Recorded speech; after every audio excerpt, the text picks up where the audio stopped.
मित्रांनो, 29 जुलै गुरुपौर्णिमा येईपर्यंत रोज घरात गुरुचरित्राचा हा अध्याय वाचा.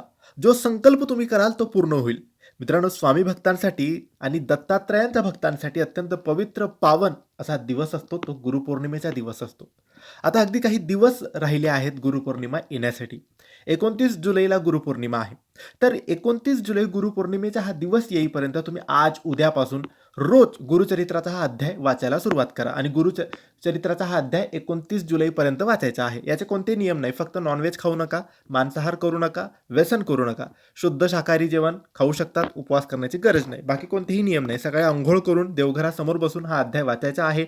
गुरुपौर्णिमेच्या दिवशी हा अध्याय वाचायचा आहे आणि गोडधोड नैवेद्य देवघरात दाखवायचा आहे. बस. पहिल्या दिवशी जेव्हा तुम्ही आज उद्यापासून हा अध्याय वाचायला सुरुवात कराल, तेव्हा फक्त पहिल्या दिवशी हात जोडून प्रार्थना करायची आहे. जोही मनात संकल्प आहे, जेही मागायचं आहे ते मागायचं आहे, जेही बोलायचं आहे ते बोलायचं आहे. रोज रोज नाही, फक्त रोज अध्याय वाचायचा आहे. हा अध्याय आहे गुरुचरित्राचा 21वा अध्याय. मित्रांनो, 21वा अध्याय वाचल्याने संकल्प पूर्ती होते, अडचणी दूर होतात, मनोकामना पूर्ण होतात.